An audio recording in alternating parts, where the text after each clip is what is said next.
Hi, my name is Daniel, and you're listening to and maybe watching Shifting Perspectives, all part of Self Mastery Soup. And today I want to talk about something that's kind of been um, coming to me by multiple sources. So I've been having sessions with people that this spiritual path is a new path for them. And it just made me remember when I was going through that particular time in my life and what I really could have used at that time. So I want to try and give back right now and give people as much support and resources as possible. So it makes it more of a easier transition. So when I first got started on this path, I would say I would go back to my childhood. When I was a kid, I would probably call myself a spiritual kid with not much knowledge or wisdom yet, but just kind of wanted to feel more, experience more, expand more, and I was able to tap into different consciousness and didn't really know what that meant. I was just being a kid, being me.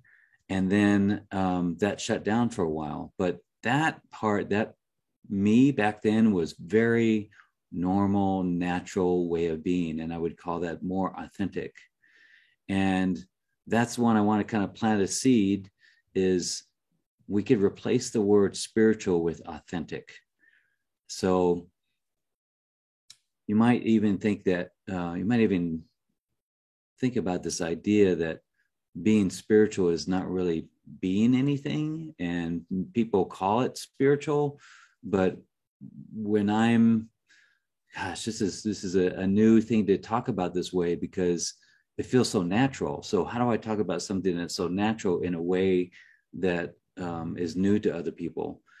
It's an authentic way of being, and part of the problem has been that there's a view of spirituality that's really kooky and that's really woo woo. It's really out there, that not very grounded, and there is that side of that. But what I've seen for the most part in my life is that people that some people would call spiritual are actually very grounded. They do a lot of research. They look at metaphysics and don't completely give themselves to it, but they look at it and go, wow, that really, I can resonate with that. And that's a term that a lot of people use, is they resonate with it and they're a little bit more discerning about things. And so people like Teal Swan and different people that are spiritual, Wayne Dyer, they look at metaphysics, spirituality, psychology, quantum physics, and all that together kind of creates this person that someone would call spiritual. But it's actually more of a less contained, less constricted, less suppressed or oppressed person. That they're, imagine if you had full license to look at everything, to ask questions and be discerning about what you want to put in your body, what you want to read, what you want to listen to. It's what some people would call spiritual. And it's just the way that spiritual people talk about things, that they want to know more. They want to expand. They want to understand things like consciousness and my energetic self and things that are already backed up by science. So it kind of expands that being into more of a higher, more elevated frequency of consciousness that takes in more, that explores more. So that's kind of my understanding of who I am now. Same way that I was as a kid. I wanted to expand. I wanted to know more, and not knowing more as in knowledge, just expanding more of myself, experiencing more expanded aspects of my being. So when I first started this path, I was lucky enough to have a relationship with a woman that was a bit more conscious than I was at the time. But she was sort of reminding me of who I already was. A lot of these things were kind of coming to me and being taught to me. And it was more like, yeah, I know this. Yeah, right. And I was kind of easy. I was an easy subject. I was an easy student because you didn't really have to convince me of too much, but I needed to feel like it was safe to let go of the edge of the pool. You know, it was safe to let go of the life preserver, because at the time I had been very technical and around technical people and doing programming work, and that's very much in the head. And so I had developed friendships, and I had developed a personality of my own that was more rigid and rule based and technical. So, you know, you're asking me to kind of let go of that, of something that I'd built up for decades. So I know that, you know, when I talk to people about this path, that there's that underlying fear. What are my friends going to think? What is my family going to think? And that was a big one for me too. Like, oh my gosh, I've got a twin brother, I've got a sister, I've got a mom, and what are these people going to think about, you know, this guy that is changing and don't really know where he's headed with all this stuff. And I was a bit of a wanderer. I went on a 2,000-mile bicycle ride. I lived in a community of spiritual people for 3 years, living in a cabin. Like, what is Daniel doing? And to speak to that, I would say it's a line that comes from Cloud Atlas, the movie. And if you haven't seen Cloud Atlas, watch it at least 10 times. But there's a line in there that Halle Berry is telling Tom Hanks. Tom Hanks is trying to decide his future decision. And Halle Berry, who's playing a journalist, says, you have to do what you cannot not do. And it's just kind of, I feel that, and that's kind of what I was doing. I was just going with what just felt very natural to me. I wasn't trying to run away from anything, I don't think. I was just kind of allowing this natural progression to fall, and more fell into it. I started to feel and experience people coming to me with these experiences, with this wisdom, with these different ideas that isn't really in the mainstream. So you will lose some friends, or what you thought were friends. You may even lose the respect of family. Those are all possibilities. But it just becomes that no matter what, you're going to follow this because it feels good, because it doesn't make you anything more. It doesn't make you enlightened or anything like that necessarily, but it just feels like it's something that is expansive to you. But what I found is that once I really stepped into this with both feet, and I kind of claimed, this is who I am, all my fears about what my family and friends would think of me went away. My family loved me. They didn't quite understand what I was doing because they just hadn't had experience with it. But I never felt like they were judging me or thought I was messed up or anything like that. They just were going, well, he's not really explaining it to us. And he's kind of on the side here. And that's kind of how I wanted to keep it, because I was worried about losing their love. But in the end, I always had their love. And they're just those kind of people. I've been lucky enough to have a family that isn't judgmental that way. And they have we all have our own ways of living, and we all love each other. And I've been pretty lucky that way. And I will say that if I had a family that wasn't that way, that wasn't supportive, even though they didn't understand me, if they weren't so supportive and judged me and berated me and tried to suppress this kind of thing, then I'd have to make the decision of what's more important to me. To have I wouldn't even call it the love and acceptance of my family, because that's not really love and acceptance, it's conditional. Or should I take the step of doing something that really feels good to me? So that was something that I needed to contemplate. Do I need that to make that decision? And I was lucky enough to not have to make that decision. But still, it only happened when I jumped in with both feet and I said, hey, this is who I am. I'm kind of this guy, and I'm kind of shamanic and spiritual, and I do ceremony and I do things to expand my consciousness. And I know we didn't grow up this way, and this is something that we all were taught, but for some reason, this is me. So it felt really good to state that, and then get the response back to me.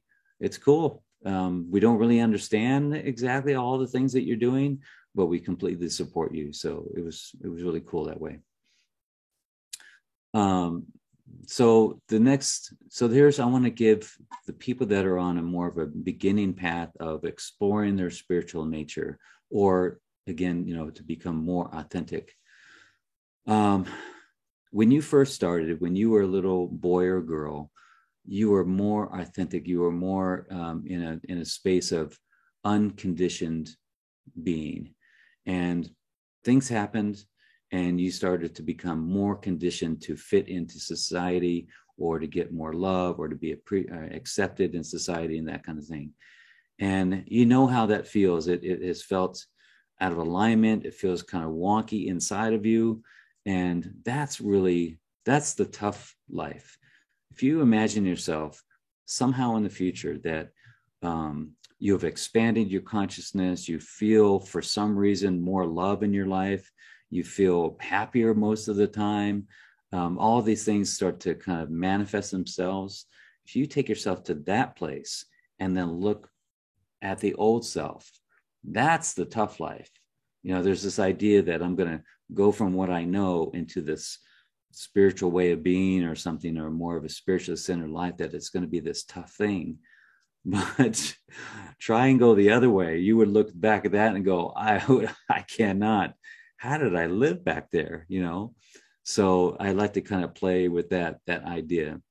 It's only because I've gotten so accustomed to living in a way that I'd had to cope with things and how to react with things, and things would hit me and I'd have to react in a certain way. And living a life in more of a spiritually centered or authentic way, those things just don't happen as much, very, very little. And life actually becomes so much easier. It's only the toughest part is actually pulling away from what you knew, even though it sucked, even though it was, a struggle, is pulling away with what you know. Like being in a bad relationship, it's the same kind of thing. It's not a great relationship, but oh my gosh, if I leave this relationship, what's out there for me? Or it's like there's this kid's story about, it's called Jumping the Great, about these fish that are in this pond, and there's this grate that's pretty high up there, and there's this young fish that's jumping up and looking over the grate, trying to see what's on the other side of that, what's beyond this little pond that we're in. And all the elders are telling them, don't go jump in the grate, don't even get any ideas that you're going to go beyond this, because there's death out there, you should be fearful out there. But he can't help himself. So of course he gets a girlfriend, and they both jump the grate, and they get into this freedom. And who knows what happened to him, but at least he got out of that little pond. It's the same kind of thing. There just needs to be a little bit of a gumption to explore the unknown or embrace the unknown. So one of the first things that I needed to do is I started to, little by little, pull away the different ideas of myself, different beliefs that I've held about myself and about other people, and sort of wonder if they were really true ideas, if they're really true beliefs. And what really helped me to kind of jump into this is to read different books and explore different movies and go to different things that just started to expand me. Like I started going to yoga, and then I had like a spiritual experience in yoga when I was laying down. It felt like this unconditional love was flooding my body. And that kind of really woke me up to, holy cow, there's an energy that I just experienced that I haven't experienced before, and I want more, So I started to do more yoga, just to, what I would say is, wring out my body of stuck energy, so I could experience more of that God energy, more of that expanded unconditional love feeling. And then I started to go to like spiritual talks or satsangs. And they're just, you sit in a room and you listen to somebody that hopefully has some enlightened wisdom or higher consciousness. And I started to listen to that and started to, pull in what felt good to me. And if it didn't feel right to me, then I just left it there. And so I'd take a little bit of this and a little bit of that. And I realized that I had full permission to just explore things. And I read this book called, I think it's called You Are Psychic. And it's actually written by Pete Sanders, who lives here in Sedona. And that was one of the first books that I read. And I started to explore these things. And it's just where I felt so many decades of not being allowed to explore these things. And now I was kind of soaking in all these things, and it was really felt good to soak all that in. So more observation, more expansion, more discovery, and it just started to open me up and open me up. And I really was really determined to not to fall into any religious connotation or any dogma from any of this. You know, there's always that opportunity to kind of drop in over here at this religion or that dogma and that those kind of things, or a cult even. And I was really focused on, I really wanted to just stay in myself and not be drifting away like that. That's just something that I wanted to do. Realize that this whole idea, which we're now calling being more authentic, is actually more normal than how I've been living my life. How I've been living my life is a very much judgmental way of being, judging myself, judging other people that, you know, danced around and explored their creativity and their playfulness and played instruments and thought about God, talked about consciousness, talked about energy and quantum physics and all that, you know, I would judge that kind of behavior because I was more contained in myself, that I judged myself. What if I showed myself like that? And there's this feeling of being embarrassed and not getting the love and acceptance from other people. But that's not what I was getting anyway. You know, people really love you and embrace you and accept you when you're authentic. You know, people can really see through a person that is inauthentic, a person that is trying to be so spiritual or that is judgmental or that has insecurities about themselves like I had. People can see right through that. If anyone is even a little bit aware of that, they can see through that and energetically make a decision to not engage too much with that person. And sometimes that other person that is being that way will try even harder to be accepted to that. But it's only when we become more authentic with ourselves and open ourselves up that way that we actually engage in a more intimate way with ourselves and other people. So I covered that this is normal, friends and family. One of the things that new people to this path focus on is what I'm going to lose. So yeah, you're going to lose some stuff. You might lose what you called friends. You might lose what you called family. You might lose judgment. You might lose unhealthy behaviors and ideas. You might lose illness and pain that has been in your body from all this conditioning. You might lose a lot of things, but really what you're going to gain is a life that just keeps getting better. And it's not going to make you a Taoist or a Hindu or anything like that. It's not going to make you a kook. It's not going to make you really anything. It's actually going to remove some things that you thought you were. And that is called liberation. And this liberation is something that feels so good, not to try to become anything or do anything much. It's just more of a relaxing into your own authentic nature. And that's the part that I really got from it, is that it's very liberating in that way. It's very free in that way to just be authentic. And when I really pare it down to the real basics, it gets me down to I am. And that's what this path has kind of given me, is that it's not really made me much that can give me a title, because I struggle with that one too, is that what title I have. But it's really, to be honest, it's really caused me to be I am. And that feels so good. Our mind wants to add things onto that. What am I going to become with all this? What's going to happen to me? And what am I going to be labeled as? And what are people going to think of me? Well, just get used to the idea that it's not really going to put any title on you. There may be a stage during your spiritual path that you do want a title. And that's all part of it too. Sometimes that's something that I went through, is I was feeling so expanded. My ego was still there. So it wanted to put a title to me, that I am this or I'm that. And it was just a part of the path to me and for me. And it's just, and yet another thing that I eventually needed to let go of. And it's okay. It's just, you get excited and you have these spiritual epiphanies and awarenesses, and you want to tell the world that that's all part of the egoic nature, still a part of it. And it's just a very insidious kind of thing that's clamorous to hang on no matter what, even though you're starting to experience this expansion. That egoic self is still wanting to make something of it. But don't worry, it's all part of it. It won't last. If you just keep on this path, even that will drop away, and you'll get to even more of a soul-centered, authentic way of being, where the ego shows up very, very little. But it has to have its day in court. It's like clamoring for that last bit of control. That's okay. Do what you cannot not do. Create space. What really helps on this path is to make sure that I create space, because, and I'll explain what I mean by that.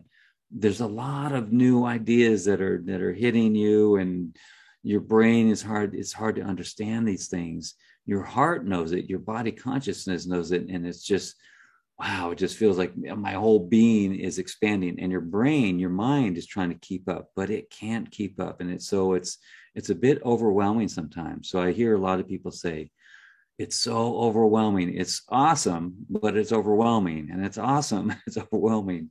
So there needs to be a little bit of a space around you so you can sink into this. And there's a little bit of processing and trying to understand things, but actually more of it is just allowing it to settle in you and allow it to be embodied in you. And so there's like, I would say like 40% understanding from the mind and the concepts, and then 60% just allowing it to be in your body, just to be embodied.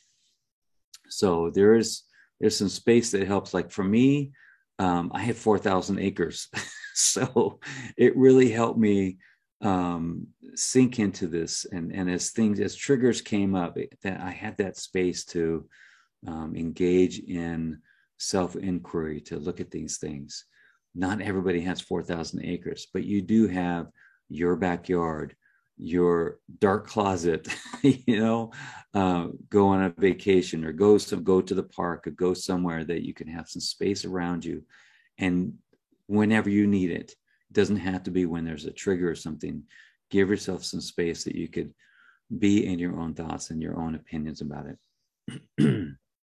So this is just, I would say this is just your path of exploring new ideas, of exploring new ways of being, new forms of consciousness, and you get to decide what feels good to you. And I would invite you to explore things that are expansive.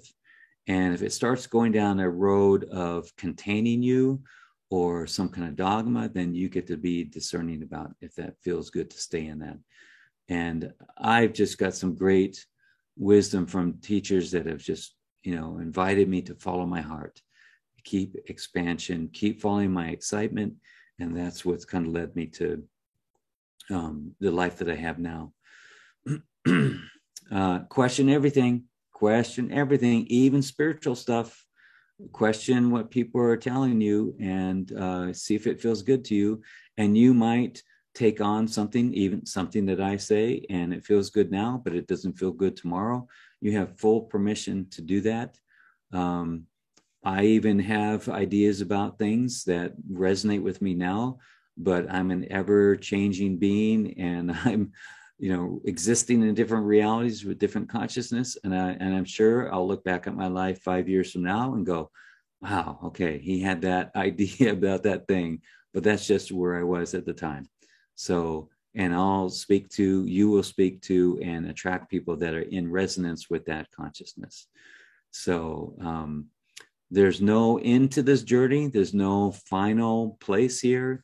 It's just, life just gets better and better and better. And I get happier and happier. And it's less work to be happy. It's less work to manifest good things in my life. And I'll take more of that. And, like they say, it's all about the journey. And I'm having a pretty fun time on the journey, which gets me to the next one is stay malleable, stay flexible, allow things to come in and come out of your life if they need to. When we start to get rigid in something, that's when we can get stuck. So I like to kind of keep myself open to new ideas and ones that even may contradict the ideas that I had before. Especially with what's going on in the world right now. I may have a spiritual idea about something that I'm completely right about this, but I always come back to this. Back here, there's always this thing that reminds me, you don't have all the answers. You don't have all the ins and outs of the situation, what you think is good right now or what you think is bad right now. You don't have the full picture like God through God's eyes. So, you may be going forward on this idea and it feels good to you, feels so even righteous to you, and still you don't have all the ins and outs and what's really happening. So I'm conscious of that, and what may be good for me is not necessarily good for everyone, that kind of thing. The last thing I want to share is play. I know this, we forget about this, that we want to understand, we want to enlighten ourselves. We want to cause more spiritual awakening, and we want to see ourselves in a more authentic way and remember to play. Like, I know one thing, that because I'm in this work, a lot of the work that I do tends to be processing and pulling out old ideas and old beliefs and looking at our shadows and all that. But I need to remember that there's always what my ultimate purpose is for expansion and for more joy and freedom and happiness. And so we can get stuck in the processing and what's wrong with us and clearing that and all those things. And it's all great, but let's make sure to balance that out with just play for play's sake, not for any purpose that is not going to, improve me in any way. It will, but just for no reason, just to play, just to go for a hike or a swim or a bike ride or jump up and down or sing or dance or whatever the thing is, just to remind myself, not to take even my spiritual path so seriously. So that's a message to me for sure, because I come from a technical part of my life, and that's just a reminder to me to take that into consideration. There's my alarm. There's my notification that our time is coming to an end. Thank you so much for listening and watching if you're in the video. I love you. Thank you. Bless you. Have a most magnificent day. Thank you.